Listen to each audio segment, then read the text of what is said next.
Rules చెప్తే బాగా అనిపిస్తుంది.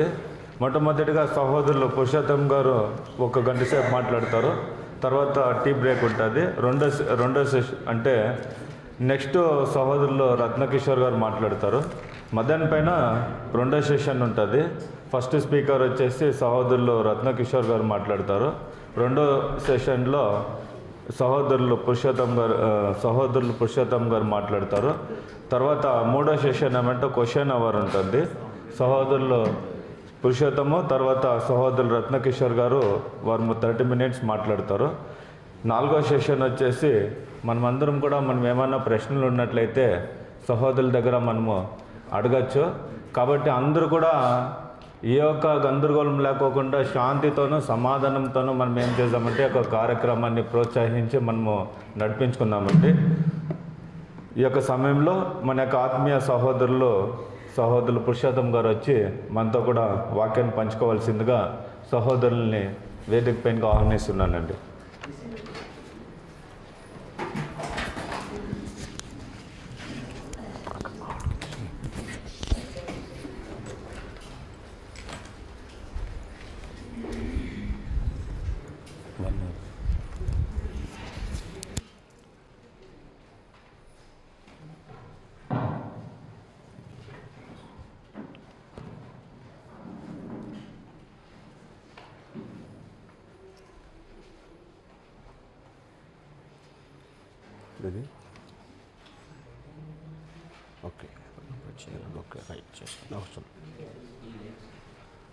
చేరువచ్చిన మీ అందరికీ ప్రభువైన యేసుక్రీస్తు వారి నామంలో వందనములు సమర్పిస్తున్నామండి. నేను ఇక్కడ గ్రాడ్యుయేషన్ చేశాను. ఇదే స్థలంలో గ్రాడ్యుయేషన్ పుచ్చుకున్నాను. సోదరులు జాకబ్ గారు ద్వారా ప్రారంభించబడిన KSPM స్టూడెంట్ని ప్రీవియస్లో. ఇదే స్థలంలో ఈ వేదిక మీద ఈ విషయం మాట్లాడతాకొస్తానని నేను ఎప్పుడు అనుకోలే. సరే, ఎనీహౌ ఈ విషయం మాట్లాడటానికి పిలిచారు. ఇది KSPMలో ఉన్నటువంటి లేదంటే MRS పాల్యాలో ఉన్నటువంటి క్రీస్తు సంఘానికి కాకుండా తెలుగు ప్రజల మధ్య ఆల్మోస్ట్ చాలా ఉంది. వేరే భాషల్లో ఉన్నవాళ్ళు కూడా ఉండొచ్చు, మనకు తెలియపోవచ్చు. సరే, ఏదేమైనా ఈ విషయంలో దేవుడు ఏం చెప్తున్నాడు అనే విషయాన్ని ఆలోచన చేద్దాం. ఈరోజు టాపిక్ ఏంటంటే నాకు చెప్పింది క్రైస్తవుల ఆరాధ్య దైవము ఎవరు అనేది టాపిక్. దాని మీదే మాట్లాడతాను. వేరే అంశాల్లోకి నేను నాకు అంత టైము చాలదు. నా టైం వచ్చి ఇప్పుడు 10 నిమిషాలు తక్కువ 11 అయింది. నేను మరలా తిరిగి 10 నిమిషాలు తక్కువ 12 ముగించాలి. నాకు ఇచ్చిన టైం బట్టి 1 hour. కాబట్టి అందరూ కూడా సహకరించాలని ప్రభుపేట మీ అందరికీ తెలియజేస్తున్నాను. మానవుడు చేసే పనులన్నిటిలో ఆరాధన అనేది అత్యంత ప్రాముఖ్యమైన పని. వ్యక్తిగతంగా ఒక క్రైస్తవుడిగా నన్ను అడిగితే నా జీవితంలో దేవుణ్ణి ఆరాధించడం కంటే ముఖ్యమైన పని మరొకటి లేదని ఎక్కడైనా ఎప్పుడైనా పేక మీద కత్తి పెట్టి చెప్పినా అదే చెప్తా. అన్నిటికంటే ముఖ్యమైనది ఆరాధన. ఇదే ఆరాధన దేవుడు అంగీకరించడం తిరస్కరించడం అనే 2 రకాల మైండ్ సెట్ ఆయనకుంది. నేను ఆరాధించింది అంగీకరించడం తిరస్కరించడం అనే ఒక మైండ్ సెట్ దేవుడికి ఉందనేది కూడా నాకు అర్థమైంది. ఫస్ట్ కయీను హేబేలు యొక్క బలి అర్పణలోనే కయీన్ను తిరస్కరించాడు, హేబేల్ని అంగీకరించాడు. ఏమర్థమైందంటే నాకు దేవుడు అన్నీ అంగీకరించడు, ఆయన కోసమే చేసిన. కయీను దెయ్యానికి ఏం చేయలేదండి, యెహోవాకే అర్పణ తెచ్చాడు. అయినా దేవుడు దాన్ని రిజెక్ట్ చేశాడు. నాకు ఆ దృష్టాంతం చదివినప్పుడు ఏమర్థమైందంటే నేను చేసే ఆరాధన నాకు అంత ప్రియమైంది, అయినా నేను చేసే ఆరాధన ఒకవేళ దేవుడికి అంగీకారం కాకపోతే తిరస్కరించబడుద్ది. నాకు ప్రియమైంది అయితే అవ్వచ్చు, కానీ అది ఆయన కోరింది, ఆయనకి ఇష్టమైంది, ఆయన నచ్చింది, ఆయన చెప్పిందే కాకపోతే నేను చేసే ఆరాధన వేస్ట్. నాకు అన్నిటికంటే అది ప్రయోజనకరం అవ్వచ్చు, కానీ నేను చేసేది వేస్ట్ అయిపోద్ది అనేది కూడా నాకు అర్థమైంది బైబిల్ చదువుతున్నప్పుడు. దాదాపుగా 28 years నుంచి నేను క్రీస్తు సంఘ సభ్యుడిగా సువార్థికుడిగా నేను 28 years నుంచి ఉన్నాను. క్రీస్తు సంఘ సభ్యుడిగా ఒక 30 years నుంచి. నాకు ఇప్పుడు 50 years వచ్చింది. నేను 20 years ఏజ్లో క్రీస్తు సంఘ సభ్యుడయ్యాను. 22 ఇయర్స్ వచ్చేసరికి క్రీస్తు సంఘం యొక్క అభివృద్ధి కొరకు నేను చేయగలిగిన పని చేయటం ప్రారంభించి ఇప్పటికి 8 సంవత్సరాలు అయింది. ఇన్ని సంవత్సరాలు నాకు అర్థమైంది, నేను ఆరాధించే దేవుడు సత్యవంతుడు, ఆయన అన్నిటిని అంగీకరించేవాడు కాదు, ఆయనకంటూ కొన్ని ఇష్టాలు ఉన్నాయి అనేది నాకు అర్థమైంది. ప్రతి ఒక్కరికి అర్థం కావాలి, అది కొంతమందికి అర్థం కావచ్చు, కొంతమందికి అర్థం కాకపోవచ్చు. సరే, ఏదేమైనా మొదటగా నేను ఏం మాట్లాడాలనుకుంటున్నానంటే, ఈ ఆరాధన అనే ఈ దాంట్లో లేఖనాల యొక్క అధికారం ఉండాలి. మనం చేసే ఆరాధన దైవామోదం కావాలంటే చేసే ఏదైనా, నమ్మే ఏదైనా, ఆచరించే ఏదైనా వాక్యముల నుంచి ఆధారాలు ఉండాలనేది మొదట మీకు తెలియచేయాలనుకుంటున్నాను. వ్యాఖ్యానాలు చదవటం ఇబ్బంది కాదు.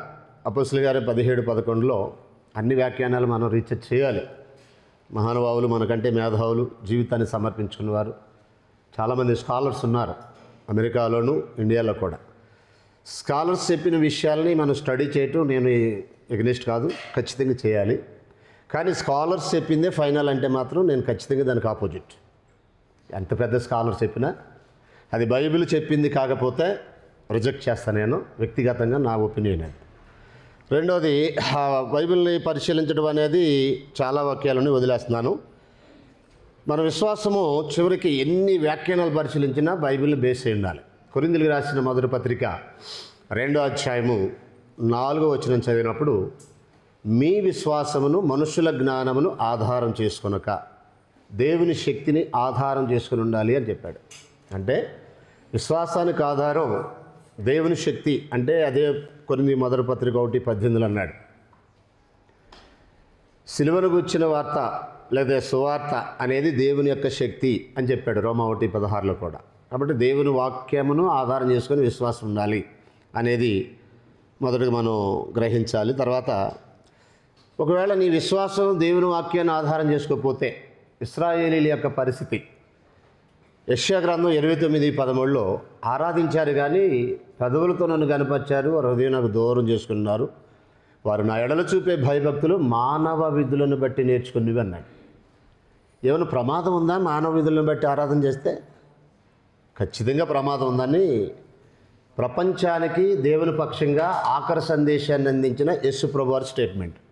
మత్తయి సువార్త 15:6-9 వచనాలు చదివినప్పుడు ఇదే యెషయా 29:13 కోట్ చేసి, మీ ఆరాధన వ్యర్థమైపోతుంది మనుషులు కల్పించిన పద్ధతులు దైవోపదేశములను బోధిస్తే. ఈ మనుషులు కల్పించిన పద్ధతులు దైవోపదేశములను బోధిస్తే ఖచ్చితంగా ఆరాధన ఏమైపోతుందంటే వ్యర్థమైపోతుందని ప్రభు చెప్పాడు. సో మన ఆరాధనకి బేసు దేవుని వాక్యమై ఉండాలనేది మొదట మనం దాన్ని కూడా గ్రహించాల్సిన అవసరం ఉంది. దేవుడు కోరిన ఆరాధన అనే ఒక పాయింట్ని మనం ఆలోచన చేసినప్పుడు, ఆయన ఆరాధన కోరుతున్నట్టుగా యోహాను సువార్త 4వ అధ్యాయము 23-24 వచనాల్లో ప్రభువారు చెప్పాడు, తను ఆరాధించువారు అట్టివారే కావాలని దేవుడు కోరుతున్నాడు. అంటే తండ్రి అయిన దేవుడు ఆరాధన కోరుతున్నట్లుగా యేసు ప్రభువారు చెప్పినటువంటి మాట అది. యథార్థముగా ఆరాధించాలి, ఆత్మతో ఆరాధించాలి, సత్యముతో ఆరాధించాలని ఆ లేఖన భాగం మనకు తెలియజేస్తుంది. తర్వాత,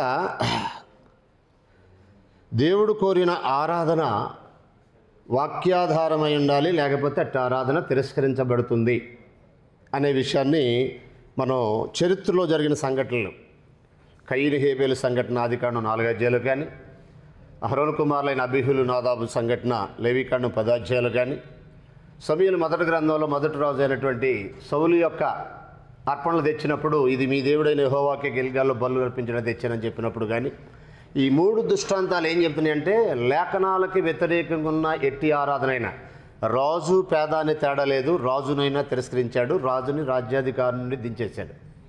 కాబట్టి దేవుడికి చేసేది ఏదైనా అది దైవామోదమై ఉండాలి. దైవుడు ఆమోదించాలంటే ఆయన ఇచ్చిన వాక్యాన్ని ఆధారం చేసుకున్నదై ఉండాలి. నేడు దేవుడు ఇచ్చినటువంటి ఆఖరి సందేశము క్రీస్తు రక్తంతో ప్రతిష్ఠించబడిన క్రొత్త నిబంధన ఆఖరి దైవ సందేశమని మనం నమ్మాలి. ఎందుకంటే హెబ్రీ 1:1-2 వచనాలు ఇలాగన్నాడు, పూర్వకాలమందు నానా సమయములలో నానా విధములుగా ప్రవక్తల ద్వారా మన పితరులతో మాట్లాడిన దేవుడు ఈ దినములంతమందు కుమారుని ద్వారా మనతో మాట్లాడిన. సో యేసు ప్రభు ఏం మాట్లాడితే అదే ఫైనల్. ఆయన మాట్లాడిందే ఫైనల్ అని గ్రహించాలి. ఎందుకంటే గ్రంథం చాలా క్లియర్గా చెప్తుంది. ద్వితీయోపదేశకాండం 18:18లో ధర్మశాస్త్రం రావటానికి దేవుడు వాడుకున్న మోషే గారు అన్నాడు, నాలాంటి ఒక ప్రవక్త వస్తాడు, ఆయన వచ్చే వరకే నేను చెప్పేది, ఆయన వచ్చిన తర్వాత ఆయన చెప్పింది ఫైనల్ అన్నాడు. అట్ ద సేమ్ టైం అపోస్తలులు కూడా ఆ విషయం చెప్పారు. దేవుడు కూడా మత్తయి సువార్త 17:5లో ఈయన నా ప్రియకుమారుడు, ఈయన యందు నేను ఆనందించును, నేను మాట మీరు వినాలన్నాడు. అపోస్తలులు కూడా అపోస్తలు గారి 3:22-24లో ఆయన మాట వినాలి, ఆయన మాట వినని వాడు ప్రజల్లో ఉండకుండా సర్వనాశనం అయిపోతాడని కూడా అన్నాడు. సో మన ఆరాధన శాపానికి గురి కాకుండా ఆశీర్వాదానికి దారి తీయాలంటే యేసు ప్రభు ఏం చెప్పాడో ఈ అంశం మీద ఆయన చెప్పిన దాని మీదే డిఫెండ్ అయితే నీ ఆరాధన దేవుడు అంగీకరిస్తాడు. ఆయన చెప్పింది కాకోకుండా నేను ఆయనకి చేస్తాను, ఆయన తండ్రికి చేస్తాను, ఇంకెవరికో చేస్తాను అంటే నీ ఇష్టం. అది తిరస్కరించడం అంగీకరించడం అనేది కంప్లీట్గా ఆయన స్వాధీనంలో ఉంది. చేసేది ఆయన చెప్పిన విధంగా ఉందా లేదని చూసుకోవాల్సిన బాధ్యత నరుల యొక్క ఆధీనంలో ఉంది. ఈ విషయాన్ని మనం గ్రహించాలి. తర్వాత ఆరాధన నిర్వచనాన్ని గురించి మనం ఆలోచన చేసినప్పుడు మనకి ఎప్పుడు వాడిన పదాలే. హీబ్రూలో షెకహ్ అని, గ్రీకులో ప్రోస్కోను అని, ఇంగ్లీష్లో వర్షిప్ అని మాట్లాడేటటువంటి ఆ పదాలు. నేను ఇప్పుడు వాటిలోకి వెళ్ళట్లేదు, కానీ వాటి సింపుల్ అర్థం ఏంటంటే నమస్కరించడం, మొక్కుటం, ఆరాధించడం అనే పదాలు పలు సందర్భాల్లో వాడబడ్డాయి. ఇకపోతే దాంట్లో మరొక విషయాన్ని మనం ఆలోచన చేస్తే దేవునికి ఈ పదాలు వాడినట్టు సందర్భాలు ఉన్నాయి. ఒక సాధారణమైన మనుషులకి, అధికారులకి, రాజులకు కూడా ఈ షెకహ్ అనే పదం ఓల్డ్ టెస్ట్మెంట్లో యూజ్ చేసినట్టుగా మనకు ఉంది. ఈ పదాన్ని అర్థం చేసుకోకపోతే ఇప్పుడు ఒక రాజుకు చేసే వర్షిప్కి, దేవుడికి చేసే వర్షిప్కి తేడా తెలియకుండా పోద్ది. రాజుకు చేసే వర్షిప్ ఏంటి, దేవుడికి చేసేది ఏంటి అంటే, మా తమ్ముడు కిషోర్ గారు మాట్లాడిన ఒక వీడియో నేను చూశాను. తల్లిని ప్రేమించి ముద్దు పెట్టడం వేరు, కూతుర్ని ప్రేమించి ముద్దు పెట్టడం వేరు. ఇది మైండ్ సెట్కి సంబంధించింది. ముద్దు ఒకటే, కానీ మైండ్లో తల్లా కూతురా అనేది, లేదంటే భార్య కూతురా అనేది ఒక మైండ్ సెట్కి సంబంధించిందని నొక్కి తమ్ముడు మాట్లాడిన విషయం విన్నాను. దాన్ని 100% నేను ఏకీపిస్తున్నాను. కాబట్టి ఇక్కడ నేను గుర్తు చేసేది ఏంటంటే, దేవుడికి నమస్కరించడం, రాజుకు నమస్కరించడం అనే 2 కాన్సెప్ట్లు ఉన్నాయి బైబిల్లో.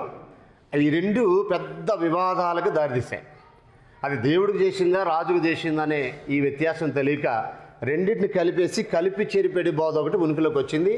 దాని ద్వారా ఇంత పెద్ద ప్రమాదం అనేది ఉనికిలోకి రావటం జరిగింది. సంఘాల మధ్య సమస్యలకి హేతువైంది.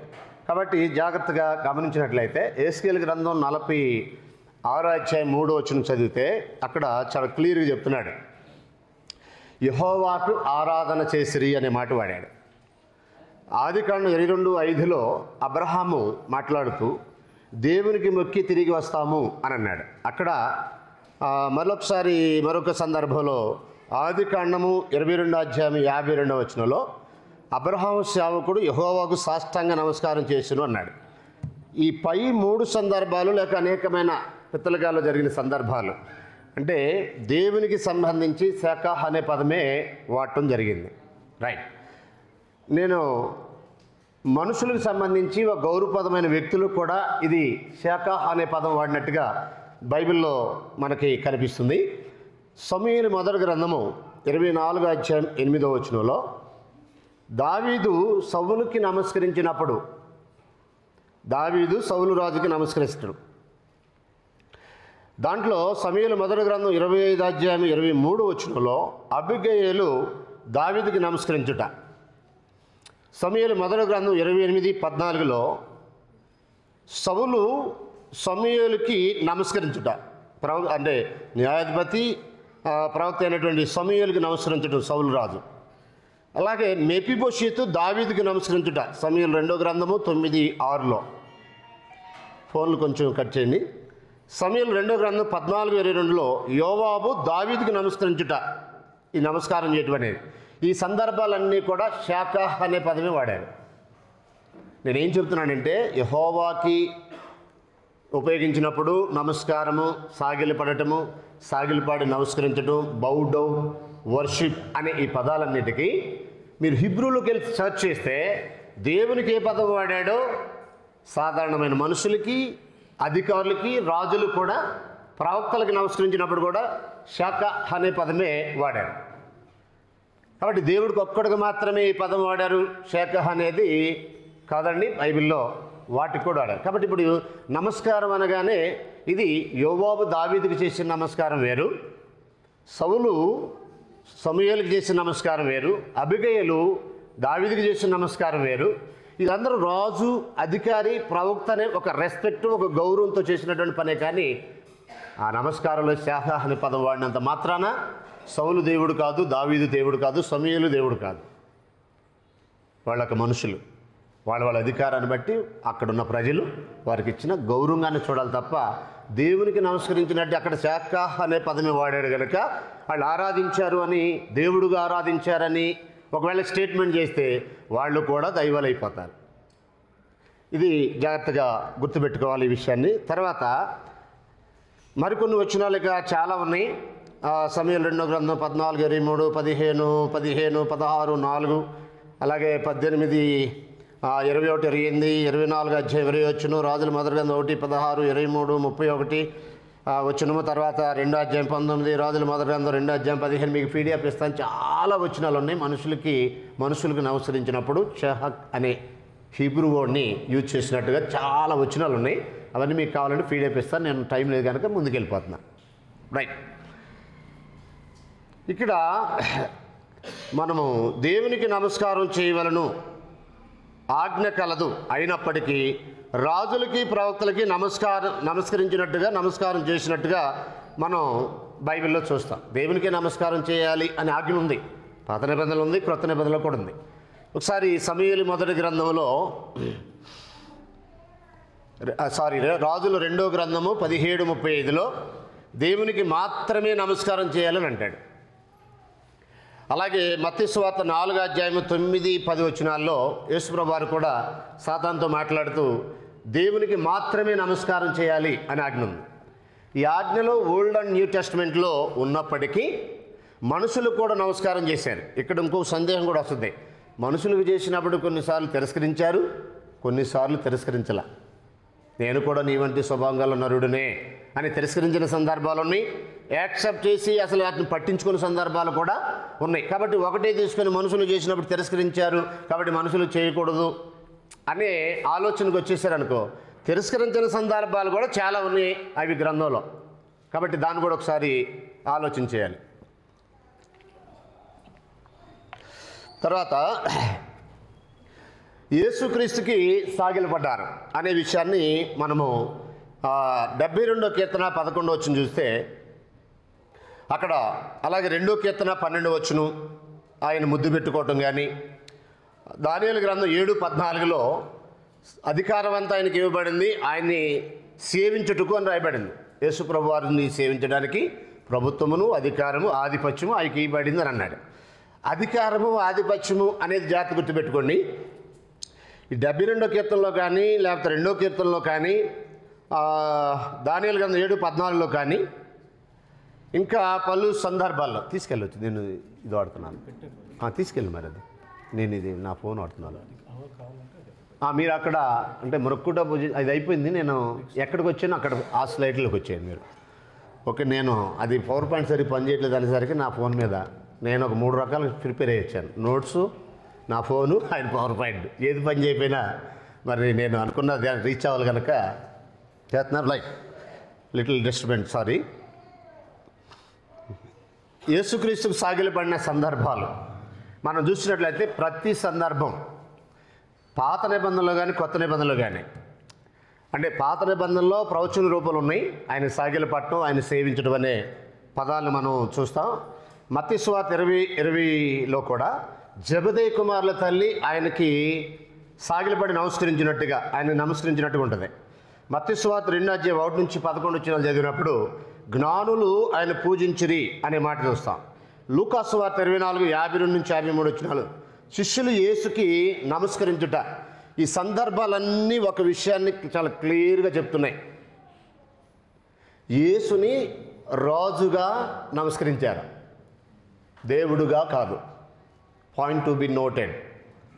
ఇశ్రాయేలీల చరిత్రలో ఎవ్వరికీ యేసు దేవుడు అనే కాన్సెప్ట్ లేదు. నేను పొరపాట్లు మాట్లాడాలా, ఫ్లోలో మాట్లాడాలా, 100% కాన్ఫిడెంట్గా మాట్లాడుతున్నాను. యేసు సిలువను ఎక్కే వరకే, అపోస్తలుల మీద పరిశుద్ధాత్మ వచ్చి యేసు దేవుడు అని వాళ్ళ ద్వారా చెప్పించే వరకే ఇశ్రాయేలీలో ఎవ్వరికీ ఆయన దేవుడు అనే విశ్వాసము లేదు.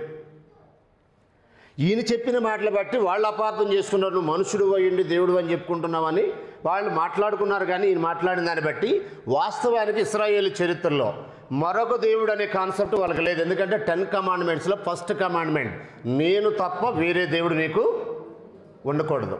కాబట్టి వాళ్ళకి సెకండ్ థాట్ లేదు, అసలు మరొక దేవుడు అనే థాటే లేదు. ద్వితీయోపదేశకాండం 6:4-6 కూడా మీ దేవుడైన యెహోవా అద్వితీయ దేవుడని మాట్లాడాడు. అక్కడ యేసు తన బోధల్లో కూడా మన ప్రభు అయిన దేవుడు అద్వితీయుడు అని మాట్లాడాడు. సో ఇశ్రాయేలీలకి సెకండ్ థాట్ లేదు, సెకండ్ గాడ్ అనేది లేదు, ఓన్లీ వన్ గాడ్. వాళ్ళకి యెహోవా మాత్రమే దేవుడు అనేది ఇశ్రాయేలీల యొక్క కాన్సెప్ట్. కాబట్టి ఆయన మొక్కిన సందర్భాలు సిలువకు ముందు కానీ సిలువ తర్వాత కానీ, అంటే ఇది కూడా ఒక క్లారిటీ ఉండాలి. సిలువకు ముందు ఆయన మొక్కాడు, ధర్మశాస్త్రం నెరవేర్చాలి కనుక యోహాను సువార్త 4వ అధ్యాయంలో కానీ ఇంకే సందర్భాల్లో కానీ జరిగితే ఆయన ప్రార్థించిన సందర్భం కానీ దేవునికి, అంటే శరీరధారిగా ఉన్న దినముల్లో ప్రార్థనలు యాచనలు సమర్పించి భయభక్తులు కలిగి ఉన్నందున ఆయన అంగీకరించబడినని హెబ్రీ పత్రిక 5:7 మాట్లాడింది. కానీ యోహాను సువార్తలో ఆయన ప్రార్థించిన విషయం కానీ, యోహాను సువార్త 4వ అధ్యాయంలో ఆయన ఆరాధించిన విషయం కానీ, అది ఆయన శరీరధారిగా ఉన్నాడు కాబట్టి ఆరాధించాడని అంటారు కొంతమంది. అక్కడ కూడా ఆగిపోయారు. వాస్తవం ఏంటంటే ఇప్పుడు కూడా ఆయన ప్రార్థన చేస్తున్నాడు, సంఘం పక్షాన విజ్ఞాపన చేస్తున్నాడు. దానికి సంబంధించినటువంటి ఆధారాలు రోమపత్రిక 8వ అధ్యాయము మనం 30 నుంచి కింద చదువుకుంటూ వెళ్తే మన పక్షంగా ఆయన విజ్ఞాపన చేస్తున్నట్టుగా ఉంటుంది. ఆయన సిలువకు ముందు ప్రార్థన చేశాడు, సిలువ తర్వాత ఆయన మొరపెట్టాడు, తర్వాత ఆయన ఆరోహణ ఇప్పుడు కూడా సంఘం పక్షాన విజ్ఞాపన చేస్తున్నాడు. అది వేరే టాపిక్, తర్వాత మాట్లాడదాం. అయితే ఇక్కడ పాయింట్ ఏంటంటే సిలువకు ముందు కానీ సిలువ తర్వాత కానీ ఆయన కూర్చున్న ప్రవచనాలు కానీ సందర్భాన్ని మీరు జాగ్రత్తగా గమనిస్తే 72వ కీర్తన కానీ 2వ కీర్తన కానీ దానియేలు గ్రంథం 7వ అధ్యాయం కానీ రాజు అనే కాన్సెప్ట్తో ఆయన మొక్కారు, సాగిలపడ్డారు.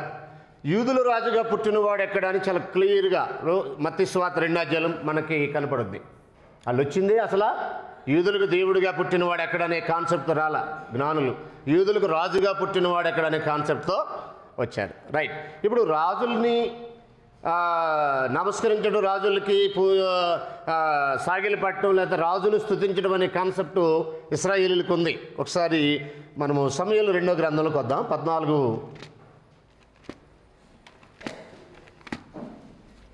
ఇశ్రాయేలీలు రాజుకి నమస్కరించడం అనే ఒక విషయం మనకు కనబడింది. చదువుదాం ఒకసారి. స్తుతించడం అనేది సమూయేలు 2వ గ్రంథము 14:22. తర్వాత యవనుడు అబ్షాలోమును రప్పించడమని అతడు సెలవీయగా యోవాబు సాష్టాంగ నమస్కారం చేసి రాజును స్తుతించి, రాజువగు నీవు నీ దాసుడునైన నా మనవి అంగీకరించినందున నా ఏలును వాడగు నీ వలన నేను అనుగ్రహము నొందితిని అని అన్నాడు. ఇక్కడ యోవాబు దావీదుకు సాష్టాంగ నమస్కారం చేసి రాజును స్తుతించును అని ఉంది. నాకు నా స్టడీలో అర్థమైంది ఏంటంటే యూదులకు అసలు యేసు దేవుడు అనే కాన్సెప్ట్ లేదు. మరి ఆయనకి ఎలా మొక్కారు, ఆయనకి ఎలా నమస్కరించారు, ఏ కాన్సెప్ట్లో నమస్కరించారు అని ఆలోచన చేసినప్పుడు ఓల్డ్ టెస్టిమెంట్లో ఆయన రాజు, 2వ కీర్తన రాజు అనే విషయాన్ని స్థాపిస్తున్నాడు. దానియేలు గ్రంథంలో ఆయన అధికారాన్ని గురించి మాట్లాడుతున్నాడు. కాబట్టి వీళ్ళు ఎక్కడ మొక్కినా ఒక రాజుకి ఇచ్చే రెస్పెక్టే తప్ప ఒక దేవుడికి మేము నమస్కారం చేస్తున్నాం అనేది వాళ్ళ యొక్క ఆలోచన కాదు. లేదు, వాళ్ళకి దేవుడనే ఒకవేళ చెప్పాలనుకుంటే ఎవరైనా గ్రంథం తీసి దేవుడు అనే ఉద్దేశంతోనే చేశారని చెప్పవచ్చు. తర్వాత మరొక విషయాన్ని నేను మీతో మాట్లాడేది ఏంటంటే యేసును ఆరాధించేవారు అపార్థం చేసుకున్న లేఖనాలు, యేసుని ఆరాధించాలి అని చెప్పేవారు అపార్థం చేసుకున్న లేఖనాలు అనే ఒక విషయాన్ని మనం ఆలోచన చేద్దాం. ముందులో మ్రొక్కుట పూజించుట అనే విషయాన్ని మనం ఆలోచన చేసినప్పుడు ఆదికాండం 22:5లో మ్రొక్కుట అని ఉంది. అంటే రాజుల మొదటి గ్రంథం, సమూయేలు మొదటి గ్రంథం 25, 23, మత్తయి 18, 26లో రాజులకు మొక్కిన సందర్భాలు ఉన్నాయి. అంటే మొక్కటం అనే పదము దేవునికి కాకుండా రాజులకు కూడా మొక్కిన సందర్భాలు. అబిగయీలు దావీదుకి మొక్కినట్టుగా మనం చూస్తాం. అలాగే మత్తయి సువార్త 18:26లో రాజుకి మొక్కుట అనే ఒక విషయాన్ని మనకు అక్కడ రాయబడింది. యేసుకు మొక్కిరి అంటే రాజుకు మొక్కిరి అని అర్థం, దేవుడికి మొక్కిరని కాదు. యేసుకు మొక్కిన సందర్భాలు మత్తయి 2:1-11 కానీ, 8వ అధ్యాయం మత్తయి సువార్త 8వ అధ్యాయం 2వ వచనం కానీ, మత్తయి సువార్త 9వ అధ్యాయం 18వ వచనం కానీ, ఇంకా స్ట్రైట్గా ఉన్నటువంటి మరొక వచనం ఏంటంటే మత్తయి సువార్త 14:32లో దేవుని కుమారుడని చెప్పి మొక్కిరి, దేవుడని కాదు. దేవుడని చెప్పి ఎవరు మొక్కలేదు ఆయనకి. దేవుడు అనే కాన్సెప్ట్ ఎవరు ఆయన్ని పూజించలేదు. ఆయన సిలువుకు ముందు కానీ సిలువు తర్వాత కానీ యూదులు ఎక్కడ ఆ కాన్సెప్ట్ మనకి కనపడదు. దేవుని కుమారుడు అనేది రాజుకు మరో పర్యాయపదం. ఈ విషయం అర్థం కావాలంటే అది ఒక టాపిక్, దాన్ని చాలా బిగ్ టాపిక్. అది వాస్తవానికి చాలా సుదీర్ఘంగా వివరించాలి. సమూయేలు 2వ గ్రంథం 7వ అధ్యాయం మీరు చదివితే 14 నుంచి కొన్ని వచనాలు, దావీదు సంతతిలో దావీదు సింహాసనం మీద కూర్చునేవాడు దావీదు కుమారుడు దేవుని కుమారుడు అయి ఉంటాడని మాట్లాడాడు. అదే హెబ్రీ పత్రిక 1వ అధ్యాయంలో అది సొలొమోను మాత్రమే కాదు, యేసు ప్రభువు కూడా అని కొత్త నిబంధనలో పరిశుద్ధాత్ముడు వివరించాడు. కాబట్టి లూకా సువార్త 1వ అధ్యాయం 30 నుంచి 34 వచనాలు చదివినప్పుడు ఆయన తండ్రి అయిన దావీదు సింహాసనం ఆయనకి ఇచ్చాడు, ఆయన గొప్పవాడై సర్వోన్నతుడు కుమారుడు అనబడును. దేవుని కుమారుడు అనే మాటకి సరైన నిర్వచనం ఏంటంటే బిబిలికల్గా దేవుని పక్షంగా దేవుని ప్రజలను ఏలేవాడని అర్థం. దీని మీద కూడా చాలా వివాదాలు ఉన్నాయి. సృష్టికి ముందే పుట్టాడని, దేవుడు ఆయన కన్నాడని, ఇవన్నీ రాంగ్ ఇంటర్ప్రిటేషను. కేవలం దావీదు సింహాసనం మీద కూర్చున్న హేతువు చేతనే యేసు ప్రభుని ఆ కాన్సెప్ట్లోనే దేవుని కుమారుడు అన్నాడు. కానీ వాస్తవానికి ఆయన కలగజేయబడిన వాడు కాదు, సమస్తాన్ని కలగజేసిన వాడు. అక్కడ ఎవరు నన్ను అపార్థం చేసుకోకూడదని ఈ విషయం మీతో మాట్లాడుతున్నాను. తర్వాత మహిమపరచుట అనే ఒక విషయాన్ని తీసుకుంటాను. అంటే యోహాను సువార్త 8:54లో తండ్రి కుమారుని మహింపరచుట అంటే దేవుడు యేసు ప్రభు వారిని మహింపరచినట్టుగా యోహాను సువార్త 8:54లో రాయబడింది. దేవుడు సంఘమును మహింపరచుట రోమపత్రిక 8వ అధ్యాయం 28 నుంచి 30 చదివితే ఎవరిని నీతిమంతులుగా తీర్చునో వారిని దేవుడు మహింపరచాడు అని రాయబడింది. క్రీస్తు దేవుని మహింపరచును యోహాను సువార్త 17:2, 21:19. క్రీస్తుని సేవించిన వారిని దేవుడు మహింపరచుట యోహాను సువార్త 8వ అధ్యాయం 26వ వచనం. ఈ సందర్భంలో ఒకసారి జాగ్రత్తగా గమనించండి. తండ్రి అయిన దేవుడు యేసు ప్రభు వారిని మహింపరచాడు, ప్రభు అయిన యేసు తండ్రి అయిన దేవుని మహింపరచాడు, సంఘాన్ని దేవుడు మహింపరచాడు, యేసుని సేవించే వారిని దేవుడు మహింపరచాడు అని బైబిల్ చెప్తుంది. మహింపరచడం ఆరాధన అనే దాని మీద కూర్చున్నాం అనుకో, అప్పుడు తండ్రి అయిన దేవుడు యేసు ప్రభుని ఆరాధించాడని చెప్పాలి. మహింపరచడమే ఆరాధన అన్నాం అనుకో, దేవుడు సంఘాన్ని కూడా ఆరాధిస్తున్నాడని చెప్పాలి. ఎందుకంటే సంఘాన్ని మహింపరచాడు కదా, దేవుడు సంఘాన్ని మహింపరచాడని చెప్పాలి. యేసుని సేవించేవారు అంటే ఆయన ప్రభుత్వంలో ఉన్నవారు. దానియేలు గ్రంథం 7:14 ప్రకారం ఎవరు ఆయన సేవించేవారంటే రాజ్యము, అధికారము, ప్రభుత్వము ఆయనకి ఇవ్వబడింది. ఆయన సేవించడానికి రకరకాల ప్రజలు, ఆయా రాష్ట్రములు, దేశములు, ఆయా భాషలు మాట్లాడేవారు ఆయన సేవించడానికైనా ఆయన రాజ్యంలోకి వస్తారన్నాడు. ఆయన రాజ్యము, ఆయన సంఘము కొలసీ 1:13 ప్రకారం ఆయన సంఘ సభ్యులు ఎవరైతే ఉన్నారో ఆయన సేవిస్తారు. వాళ్ళు సేవిస్తేనే ఆయన సంఘ సభ్యులై ఉంటారు. రాజుగా ఆయన్ని సేవించడం అనే ఆ కార్యక్రమం ఎవరైతే చేస్తారో వారిని దేవుడు మహింపరుతున్నాడు. అంటే క్రీస్తు సంఘాన్ని దేవుడు మహింపరుతున్నాడు. ఇప్పుడు మహింపరచడమే ఆరాధన అయితే సంఘాన్ని దేవుడు ఆరాధిస్తున్నాడని చెప్పాలి. మహింపరచడమే ఆరాధన అయితే వ్యక్తులు ఒకరినొకరు కూడా మీరు ఒకరినొకరు ఘనంగా ఎంచుకోండి అన్నప్పుడు ఒకరినొకరు ఆరాధించుకోండి అని చెప్పాలి. కాబట్టి మిస్గైడ్ చేయడానికి ఇలాంటి పదాలని మిస్ఇంటర్ప్రిట్ చేస్తున్నారు, రాంగ్ ఇంటర్ప్రిట్ చేస్తున్నారు. మహింపరచడం ఆరాధన అయితే ఇవి కూడా ఆరాధనే, దేవుడు మనుషులను ఆరాధించుతున్నాడని చెప్పాల్సి ఉంటుంది. కాబట్టి అవి ఒకసారి చూడాలి. అంటే ఇది వాస్తవానికి గ్రీకులో వాడినటువంటి ఒక పదం ఏంటంటే జోక్సాజో అనే ఒక గ్రీక్ వర్డ్ని ఉపయోగించారు మహింపరచడం అనే దానికి. దీనికి కంప్లీట్గా ఉన్నటువంటి ఇంగ్లీష్ వర్డ్ ఏంటంటే హానర్. ఈ హానరింగ్ అనేది మనుషులు కూడా చేసుకోవాలి, మనుషులు దేవునికి చేయాలి. ఇప్పుడు యేసును మహింపరచాడంటే ఒక హానరింగ్, ఒక రాజుని రెస్పెక్ట్ చేసిందే తప్ప వాస్తవానికి యేసుని మహింపరిచారు కనుక యేసు కూడా మన ఆరాధ్య దైవమే అనే ఒక పాయింట్ మీదకి వస్తే అప్పుడు క్రైస్తవులు కూడా దేవునికి ఆరాధ్య దైవాలు అయిపోతారు. ఎందుకంటే ఆయన మహింపరుతున్నాడు కదా సంఘాన్ని. సో అక్కడ ఒకసారి ఆగి ఆలోచన చేయాలని నా ప్రియ సోదరులకి తెలియజేస్తున్నాను. తర్వాత సేవించటం అనే ఒక పదాన్ని ఆరాధన అనే దగ్గర తీసుకొచ్చారు. అంటే అపోస్తలుల కార్యంలో ప్రభువుని సేవించుచు అనే మాటలు ఉంటాయి. దానియేలు గ్రంథం 7:14 యేసుని సేవించాలి, యేసుని సేవిస్తేనే దేవుని పిల్లలై ఉంటారు, క్రైస్తవులై ఉంటారు. అందులో ఏ విధమైన సందేహం లేదు. అయితే యేసుని దేవుడిని సేవించాలా లేక యేసుకి ఇచ్చిన అధికారాన్ని బట్టి రాజుని సేవిస్తున్నారనేది క్లారిటీ ఉండాలి. గ్రంథం నుంచి ఉండాలి. అది కూడా మన ఒపీనియన్ కాదు అక్కడ ప్రజెంట్ చేయాల్సింది. లేక హ్యూమన్ ఎగ్జాంపుల్స్. కొంతమంది కోడిగుడ్డు కథలు చెప్పారు, కోడిగుడ్డు 3 భాగాలు అని. కొంతమంది బత్తాయి కథలు చెప్పారు, కొంతమంది భార్యాభర్తల కథలు, కొంతమంది డేకి పగలు నైట్.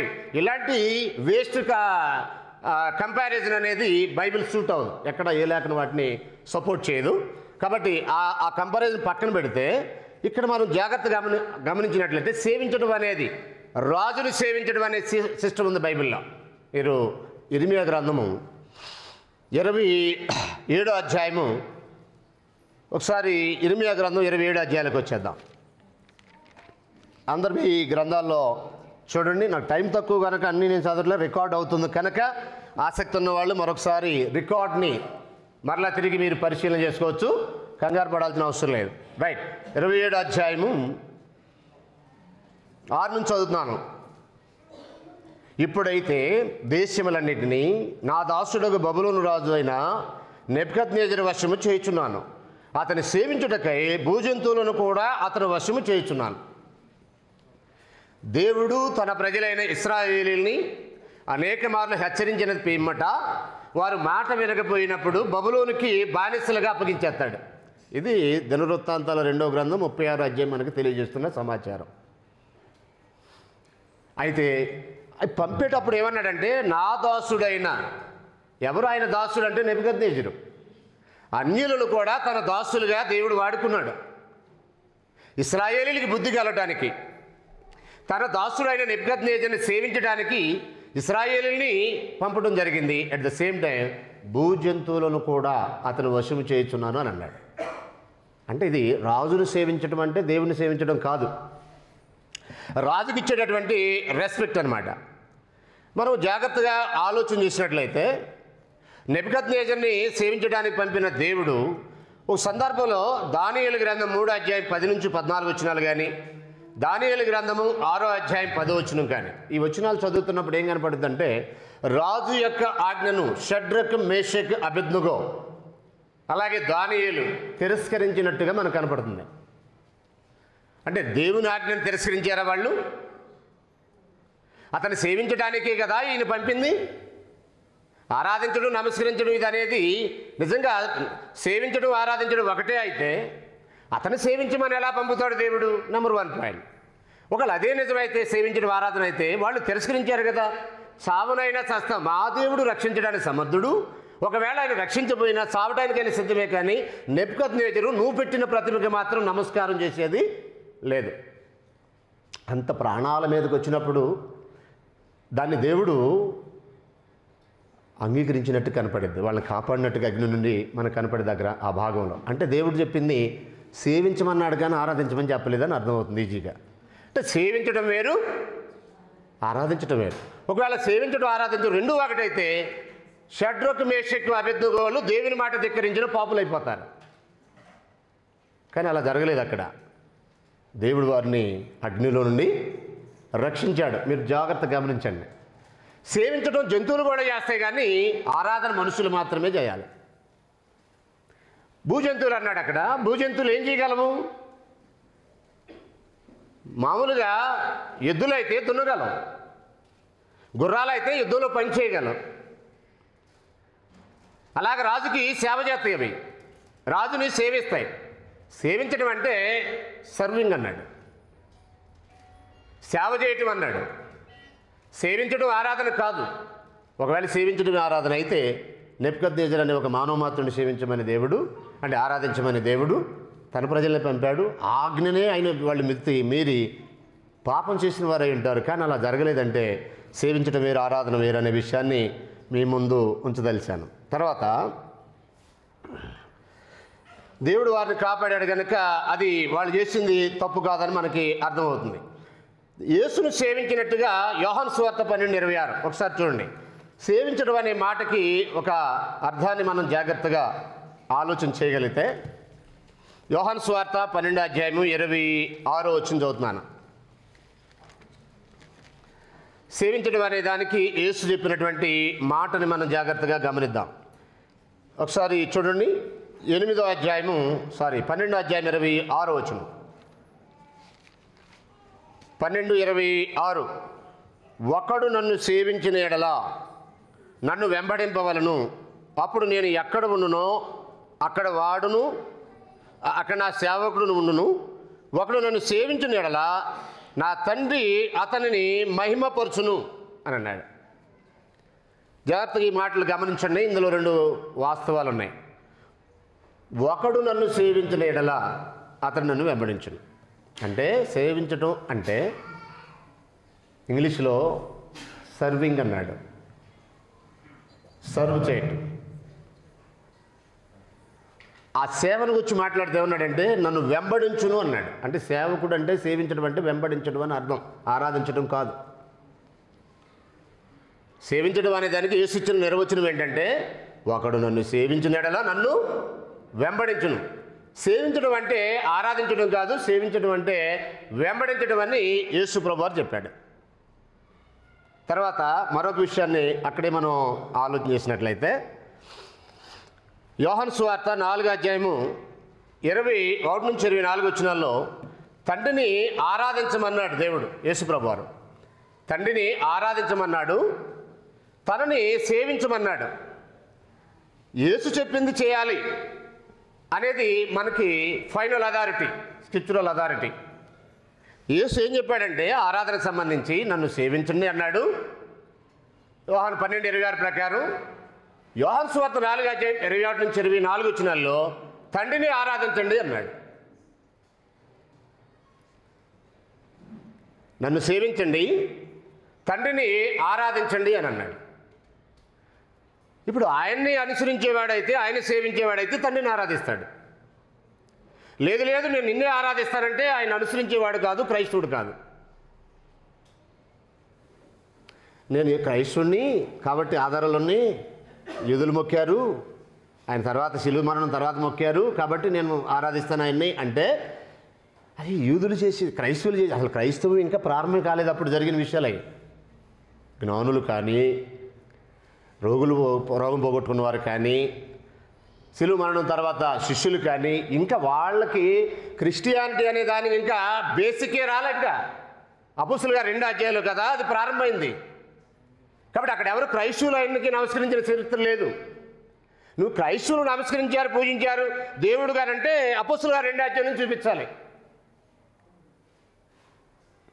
లేదు ఆ భాగంలో చూపించాలంటే ఇది ఇక్కడ జరగబోయేదని చెప్పినట్టుగా యోహాను సువార్త చెప్పాడు. ఒక రోజు రాబోతుందన్నాడు. యోహాను సువార్త 4 అధ్యాయాలు చెప్పింది యూదులు చేసి ఆరాధన గురించి మాట్లాడాడు, అది ఆగిపోద్దన్నాడు, భవిష్యత్తులో రాబోద్దన్నాడు. అలాంటి ఇదేమన్నా ఉంటే దాన్ని చూపించవచ్చు.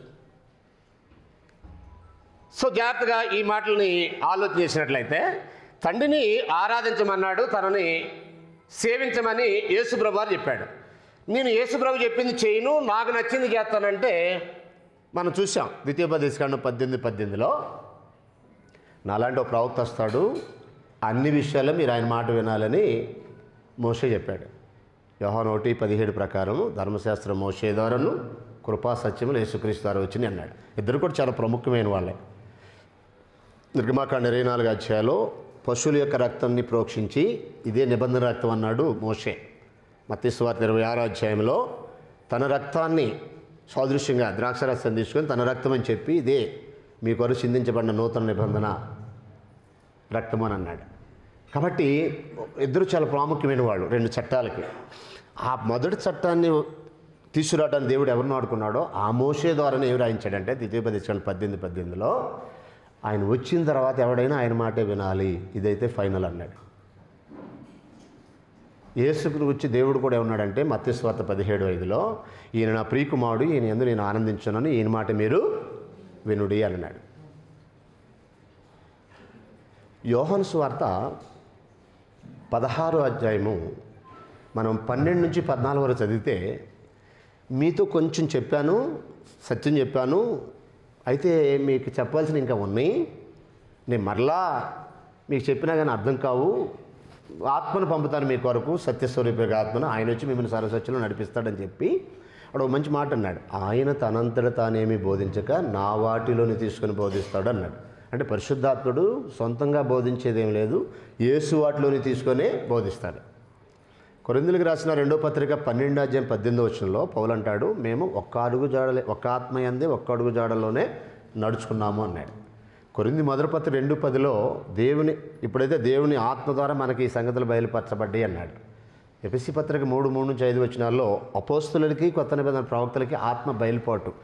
ఈ బయలుపాటు అంతా కూడా ఆత్మ యేసువారి వాటిలోని తీసుకొని అపోస్తులకు బయలుపరిచాడు.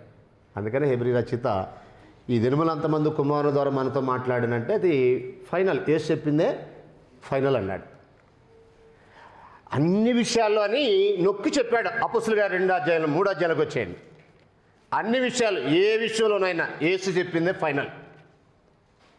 అపోస్తుల గారి 3వ అధ్యాయం 22వ వచనం, మోషే ఇట్లనెను, ప్రభు అయిన దేవుడు నా వంటి ఒక ప్రవక్తను మీ సహోదరుల నుండి మీ కొరకు పుట్టించును, ఆయన మీతో ఏమి చెప్పినను అన్ని విషయములలో మీరు ఆయన మాట వినవలను.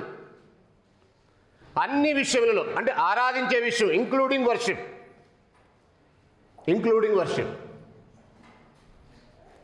మనిషి ఈరోజు దేవుని యొద్దకు చేరడానికి ఏకైక దిక్కు యేసు.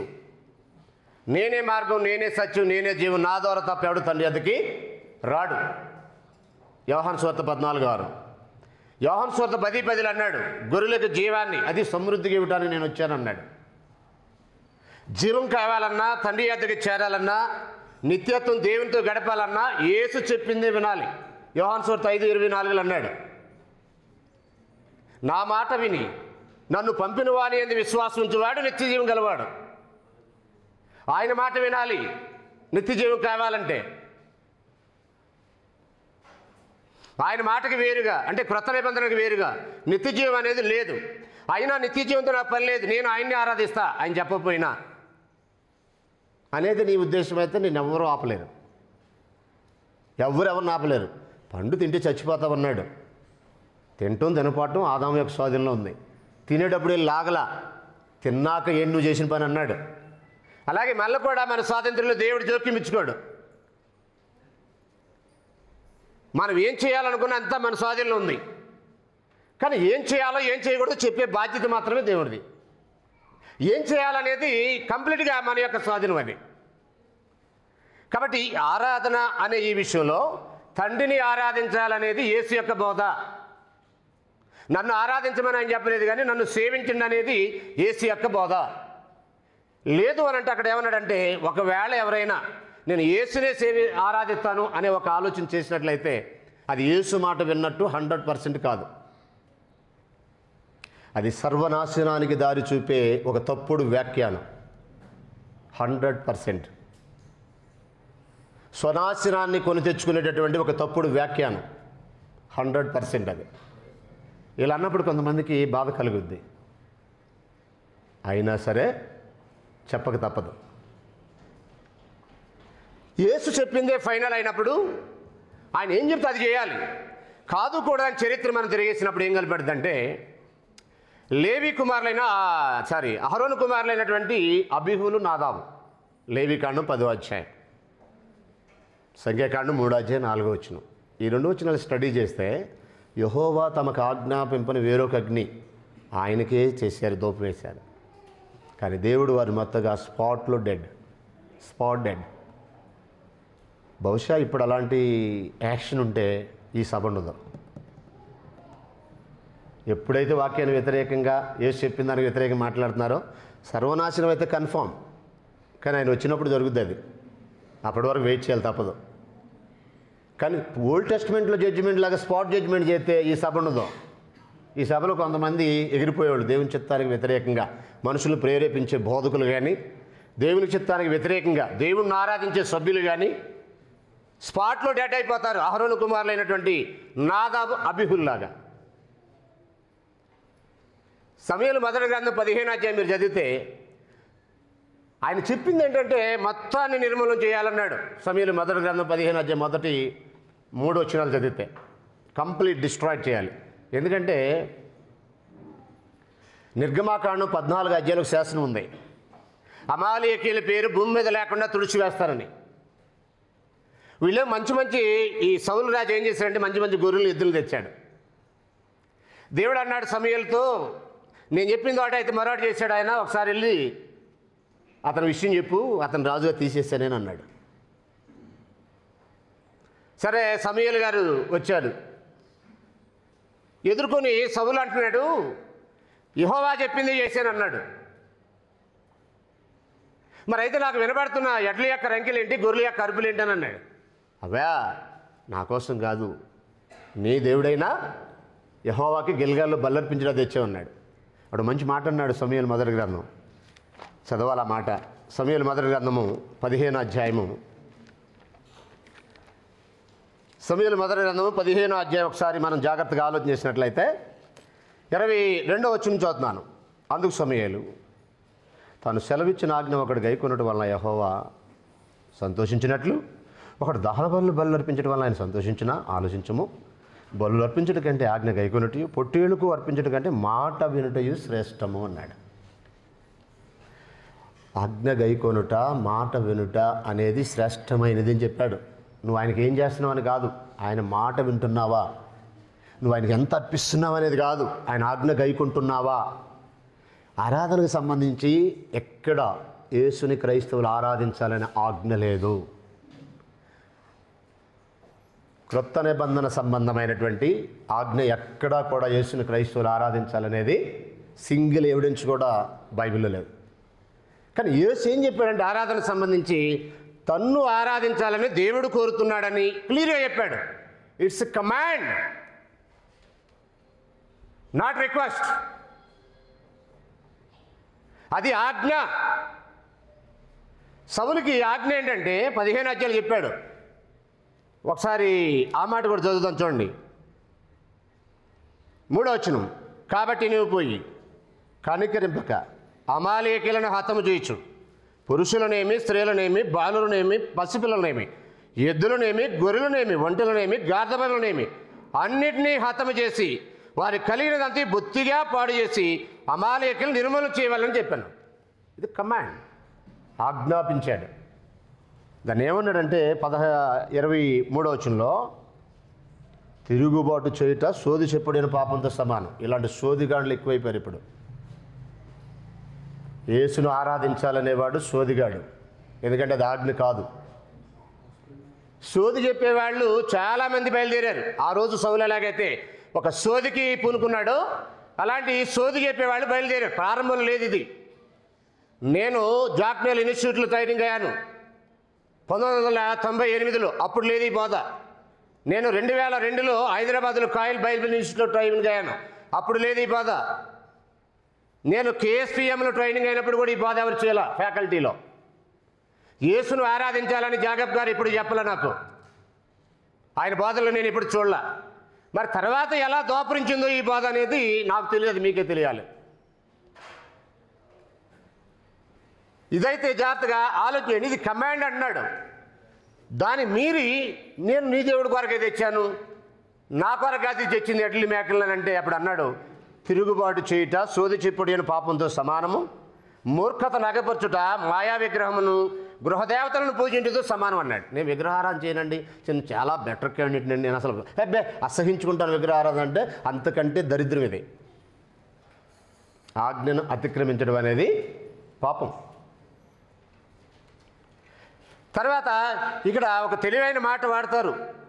తెలివి తక్కువ అయిన మాట వాస్తవానికి అది తెలివైన మాటగా ఫీల్ అవుతారు.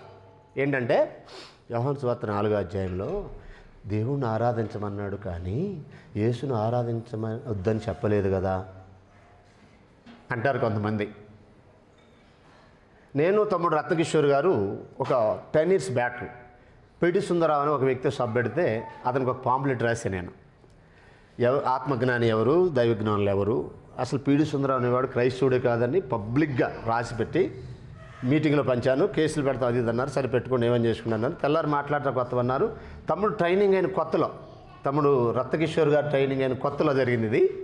తొలి దినాల్లో ఆయన కూడా నాతో ఆ సభకు వచ్చాడు మాట్లాడటానికి.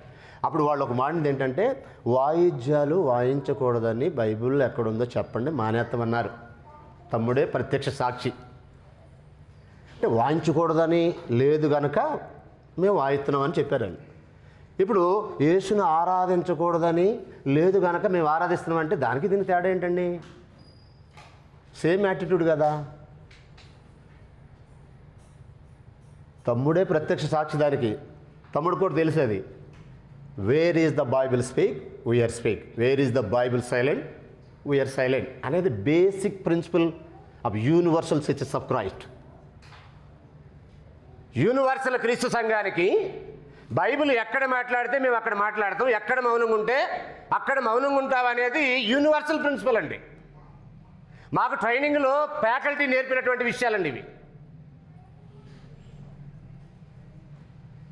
యేసును ఆరాధించమనే కమాండ్ ఎక్కడ మాట్లాడుతుంది బైబిల్? ఆరాధించకూడదని లేదు కనుక ఆరాధిస్తామంటే అప్పుడు వాయిద్యాలు వాయించకూడదు లేదు కనుక వాయిద్యాలు వాయించవచ్చని చెప్పాలి. యేసుకు పుట్టినరోజు పండగ చేయొద్దని ఎక్కడుందని అడుగుతున్నారు చాలామంది మత్స్యకుల వారు. డిసెంబర్ 25 యేసు పుట్టినరోజు చేయకూడదని ఎక్కడుంది బైబిల్ తెచ్చి చూపి మేము మానేస్తామంటున్నారు. చూపించగలమా? ఏమండి, తండ్రి కుమారుడికి ఇచ్చి 1 kg బియ్యం తీసుకురా నాన్న 500 రూపాయలు కాగితం ఇచ్చినప్పుడు 50 రూపాయలు బియ్యం అయినాయి, 450 రూపాయలు తీసుకొచ్చి ఇటు గౌరవం, మర్యాద, శ్రద్ధ లేదు. 450 రూపాయలు ఉన్నాయి కనుక దానికి కూడా ఆడికి కావాల్సిన ఇంట్లో కావాల్సిన ఇంకే చెప్పని కూడా కొనుక్కొచ్చి ఇచ్చాడు అనుకో. ఏమిరా చిల్లరేదని అంటే నువ్వు చెప్పలేదుగా ఇవ్వనొద్దు ఇవ్వనొద్దని, కాబట్టి మొత్తం కొనుక్కొచ్చానంటే అది ఏమంటారండి? విధేయత. దానికి విధేయతని చెప్పొచ్చా? ఏం చెప్పాడో అది చేయటం అనేది విధేయత. సౌలుకి ఏం చెప్పాడో క్లియర్ చేసి చెప్పాడు. చెప్పింది చేయకపోగా పైగా నీ దేవునికి అంటున్నాడు. షటప్ అన్నాడు సమూయేలు. ఇక నువ్వు మాట్లాడే పని లేదు అన్నాడు. దాని అర్థం ఏంటండి? నీ అధికారం పోయింది రబ్బాయి, నీ రాజ్యం తీసేసి ఇంకోటికి ఇచ్చేసాడు, అయిపోయింది, ఇక నువ్వు నోరు మూసుకో అని చెప్పేశాడు. షటప్ అన్నాడు. ఆయన మాట్లాడితే నువ్వు మాట్లాడు, లేకపోతే ఆయన నోరు మూసుకుంటే నువ్వు నోరు మూసుకో. ద్వితీయోపదేశకాండం 29:29 చెప్తుంది ఏంటంటే, రహస్యాలు మన దేవుడైన యెహోవాకి చెందినవి, బయలుపరచబడినవి మనవి, మన సంతతి వారు అన్నాడండి. ఏదైతే దేవుడు బయలుపరిచాడో అది అర్థం చేసుకోవడానికే ఈ జన్మ చాలతలా. 100 జన్మలుంటే సరిపోద్దేమో బైబిల్ అర్థం చేసుకోవడానికి అనిపించింది నాకు ఒకసారి. అంత గొప్ప మహాసముద్రం. ఒక బైబిల్ మేధావి అన్నాడు, బైబిల్ ఒక మహాసముద్రం, అందులో నేను 50 ఏళ్ల సర్వీసులో ఓ చెమ్ముడు నీళ్ళు తెచ్చానన్నాడు. అప్పుడు నాకేం అర్థమైందంటే 50 ఏళ్ల సర్వీసులో ఉన్న చెమ్ముడు నీళ్ళు అంటే మరి 28 సంవత్సరాల్లో నేను ఒక గిన్నెలో ఈ కప్పు నీళ్ళు తెచ్చానేమో అన్నట్టు అనిపించింది నాకు. అంత గొప్ప జ్ఞానం బైబిల్లో ఉంది. సో ఇక్కడ జాగ్రత్తగా ఈ విషయాన్ని గమనించినట్లయితే ఆయన ఎంతవరకు చెప్పాడో అంతవరకే మనం పాటించాలి. ఫిలిప్పీ 3:16 అన్నాడు చాలా క్లియర్గా. ఇప్పటి వరకు ఏదైతే మనకు బయలుపరచబడిందో దానిలో క్రమంగా నడుచుకుందాం అన్నాడు. అంటే బయలుపరచబడిన దాంట్లో కాకుండా మరొకటి చేస్తే క్రమమా అక్రమమా ఆలోచించాలి. ఫిలిప్పీ 3:16 ఒకసారి చూడండి.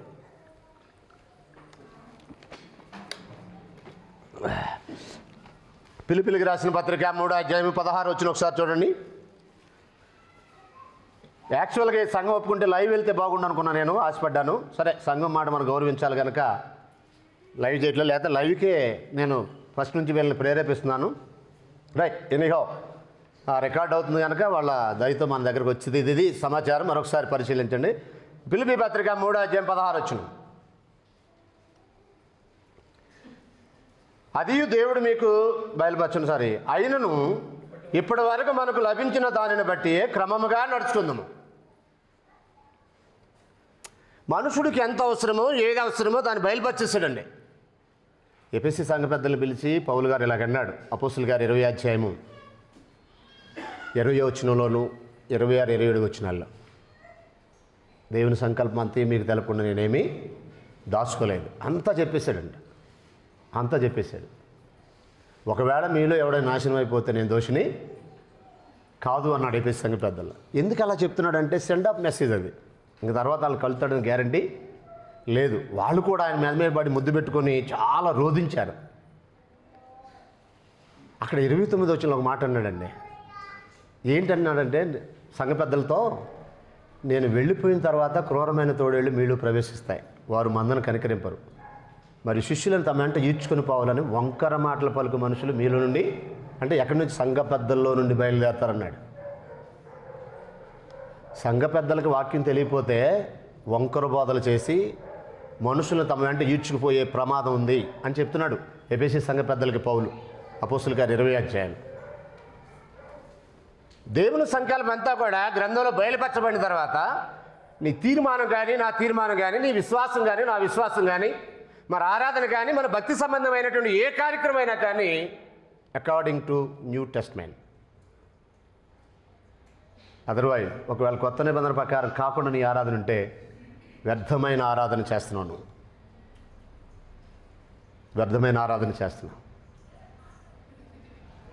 సో మనము జాగ్రత్తగా గమనించినట్లయితే ఆరాధన కోరిన దేవుడు ఎవరో క్లియర్ చెప్పాడు, ఆయన ఆరాధించాలని చెప్పాడు. దాని భిన్నంగా జరిగించే కార్యక్రమాలు ఖచ్చితంగా తిరస్కరించబడతాయి అనే విషయాన్ని గ్రహించాలి. ఈ మొక్కుట అనే ఈ కార్యక్రమాలు ఇవన్నీ కూడా మనం ఆల్రెడీ చూసాము. తన్ను ఇక పోతే ఇలా చెప్పినప్పుడు ఒక సాధారణమైన డౌట్ వచ్చి వస్తుంది మనుషులకి. ఆయన ఎవరో విజయవాడ నుంచి వచ్చాడు, చాలా ర్యాష్గా మాట్లాడాడు, యేసుని చాలా తగ్గించేశాడు అని ఒక ప్రచారం మొదలవుద్ది. వింటం చేతగాని వాళ్ళు చేసే ప్రచారం అది. వింటం కూడా చేత అవ్వాలండి. కొంతమంది మనుషులకి ఆఫ్ మైండ్ అనమాట. అంటే వాళ్ళు ఎదుటోళ్ళు ఏం చెప్తున్నారో కూడా ముందు అర్థం చేసుకో. కౌంటర్ ఎదిగే తర్వాత ముందు అసలు ఎదుటోళ్ళు ఏం చెప్తున్నారో అర్థం చేసుకో. వాళ్ళు చెప్పింది కాకుండా కూడా చెప్తారు. నేను ఓపెన్గా చెప్తున్న ఒక సంఘటన. కేజీ కుమార్ అని ఒక ఆయన వచ్చి మాట్లాడుతున్నాడు జీ దేవదాన్ గారి గురించి నాతో ఫోన్లో. ఆయన యేసు దేవుడు కాదన్నాడు అని అన్నాడు. ఎప్పుడు చెప్పాడండి అని అన్నా. మా దగ్గర 3 రోజులు మీటింగ్లు పెట్టి చెప్పాడు అన్నాడు. మీరు వెళ్ళారా అన్నా. వెళ్ళలేదన్నాడు. ఎవరు చెప్పారన్నా. ఎవరు విన్నోళ్ళు చెప్పారన్నాడు. విన్నోడికి వింటం చేత అవ్వాలి కదా అన్న. విన్నోడికి వింటం మీ దగ్గర మీరు పబ్లిక్ చేశారు కదా ఆయన పుస్తకాలు, సింగిల్ ఎవిడెన్స్ చూపిండి అన్న. ఆయన ఏ ఆర్టికల్లో రాశాడు, ఏ పుస్తకంలో రాశాడు చెప్పండి. వింటం చేతగానుడు ఈ మాట వినగానే అయ్యో యేసుని దేవుడు కాదంటున్నాడు, యేసుని తగ్గించేస్తున్నారు, యేసుని హీనపడుతున్నారు, ఇలాంటి డైలాగులు కొడతారు. అక్కడికి ఏదో వాళ్ళకి యేసు అంటే వాళ్ళని ప్రేమ ఉన్నట్టు, యువతల వాళ్ళకి లేనట్టు ఒకలాంటి అట్మాస్ఫియర్ని క్రియేట్ చేస్తారు ప్రజల మధ్య. అదంతా సబ్జెక్ట్ లేనోడు చేసే పని. సబ్జెక్ట్ ఉంటే సబ్జెక్ట్ మాట్లాడాలి. సబ్జెక్ట్ లేని ఒక గుంపు 4-5 సభల వాళ్ళు స్టెప్ని అటాక్ చేశారు అపోస్తుల గారు 6 అధ్యాయాలు. మాటలాడుట ఏందో అతడు అగుపరిచిన జ్ఞానమును అతను ప్రేరేపించిన ఆత్మను వారు ఎదిరింపలేకపోయిరి. ఎదిరింపలేక ఏం చేశారంటే ఇటు మోషేకి దేవునికి విరోధంగా మాట్లాడుతున్నాడని అబద్ధ సాక్షులు నిలబెట్టి రాళ్ళతో కొట్టి చంపేశారండి. బహుశా నేను మొదటి శతాబ్దంలో ఈ ప్రసంగం చేస్తే నన్ను కూడా చంపేసేవాళ్ళేమో. లేదు మీకు కూడా ఈ అలవాటు ఉంటే ఒకవేళ మిమ్మల్ని కూడా నన్ను కూడా చంపేసేవాళ్ళేమో. ఇంత మాట అంటావా అని నన్ను కూడా చంపేసేవాళ్ళేమో. ఒకవేళ అయిపోయాడు. ఏంటంటే అంత వల్లమాలిన ప్రేమ ఎక్కడ లేకపోయాడు. ఒక ఆయన అంటాడు నా యేసుని ఎవడైనా ఒక్క మాట అంటే ఖబర్దార్ తిప్పుతా మేసం తిప్పుతా, ప్రపంచవ్యాప్తంగా ఎవడైనా 2 తొడలు కొడతాడు, మేసాలు తిప్పుతాడు. యేసు సృష్టికి ముందు దేవుడు కన్నాడని ప్రసంగం చేస్తున్నాడు దరిద్రుడు. యేసుని కన్నాడా దేవుడు సృష్టికి ముందు? అసలు యేసుని ఎప్పుడు కన్నాడు, ఎక్కడ కన్నాడు కనీస జ్ఞానం తెలియదు. 1 and only challenging dynamic speaker అంటాడు. ఆయనకి ఏదో విన్న వాళ్ళకి ఎలా ఉంటుందంటే అమ్మో యేసు అంటే ఈయనకి, బైబిల్ అంటే ఈయనకి, దేవుడు అంటే ఈయనకి ఎంత ప్రేమ అన్నట్టు ఒక అట్మాస్ఫియర్ని క్రియేట్ చేశాడు. కుర్రోళ్ళు సినిమా ఆటలకి వెళ్ళగొట్టినట్టు, రాజకీయ నాయకులకి వెళ్ళగొట్టినట్టు వెళ్ళగొడతారు ఆ మీటింగ్లో. అలాంటి చెత్త అట్మాస్ఫియర్ క్రియేట్ చేస్తారు కొంతమంది. అసలు ఎదుటివాడు ఏం చెప్తున్నాడు కనీసం అర్థం చేసుకోలేని ఆఫ్ మైండెడ్ పీపుల్ ఉన్నారు. మాట్లాడే దాని మీద నిలబడాలి. ఒకసారి తన్ను తాను ఏసే తగ్గించుకున్నాడు. ఎవ్వడు ఆయన తగ్గించలేడు. భూమి మీద ఎవ్వడు ఆయన తగ్గించే సాహసం చేయలేడు. చేసినా ఫెయిల్ అయిపోతాడు. ఎందుకంటే ఆయన తగ్గించే దమ్ము ధైర్యం ఉన్నటువంటి వ్యక్తి ఎవరు లేరు. ఓకే, నా టైము 5 నిమిషాలు ఉంది. దీన్ని మాట్లాడి సెకండ్ రౌండ్లో నేను కంటిన్యూ చేయడానికి ప్రయత్నం చేస్తాను. Thank you so much brother. Right, ఒకసారి చూడండి. యోహాను సువార్త 14వ అధ్యాయము 28వ వచనాన్ని మనం చదివినట్లయితే, నా తండ్రి నాకంటే గొప్పవాడు అని అన్నాడు. యోహాను సువార్త 10వ అధ్యాయం 19వ వచనంలో నా తండ్రి అందరికంటే గొప్పవాడు అన్నాడు. యోహాను సువార్త 13వ అధ్యాయం 16వ వచనంలో పంపినవాడు పంపబడిన వాని కంటే గొప్పవాడు కాడు అన్నాడు. పంపింది దేవుడు, పంపబడినవాడు ప్రభువైన యేసు. ఆయన చెప్పిన మాటలు ఇవి. ఎవడో ఆయన తగ్గించేదండి, ఆయనే చెప్తున్నాడు నా తండ్రి నాకంటే గొప్పవాడని. దేవుడు అయ్యుండి శిష్యుల పాదాలు కడిగాడు, తను తాను తగ్గించుకున్నాడు. యోహాను సువార్త 13వ అధ్యాయం 13 నుంచి 14. దేవునితో సమానుడు అయ్యుండి, దేవుడు అయ్యుండి దేవునికున్న అన్ని అర్హతలు, పాయింట్ టు బి నోటెడ్, అన్ని అర్హతలు కలిగి ఉండి ఒక నరుడుగా సామాన్యమైన వ్యక్తిగా శిష్యుల పాదాలు కడిగాడు. ఎవరు తగ్గించాలి? ఆయన్నే తగ్గించుకున్నాడు. ఆయన ఎవరు తగ్గించాలి? ఆయనే తగ్గించుకున్నాడు. అపోస్తలులు క్రీస్తు తగ్గింపు జీవితాన్ని వారిని వివరించారండి.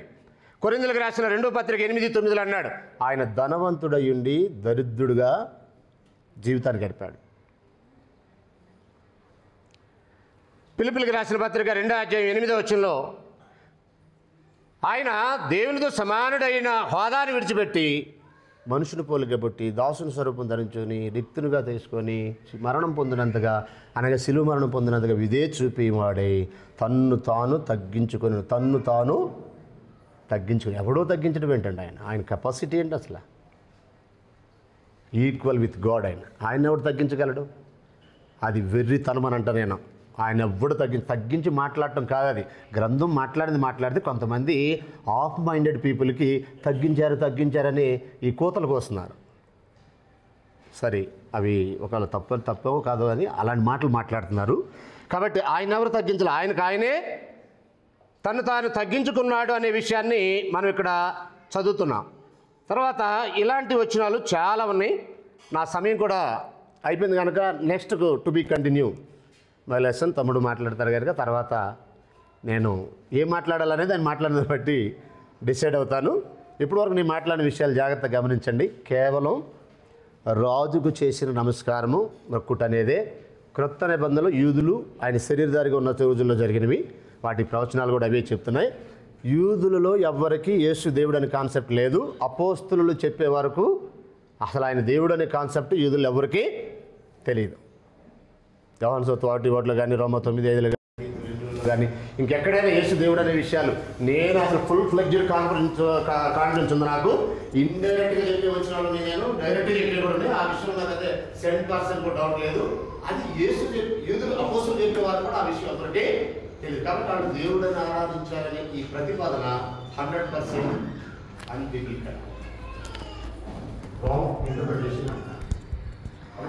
దేవుడు ఆరాధన పొందేవాడు, ఆయన ఆరాధించమని దేవుని పక్షంగా ఆధారగా సందేశాన్ని ఇచ్చిన యేసుప్రభువు చెప్పాడు.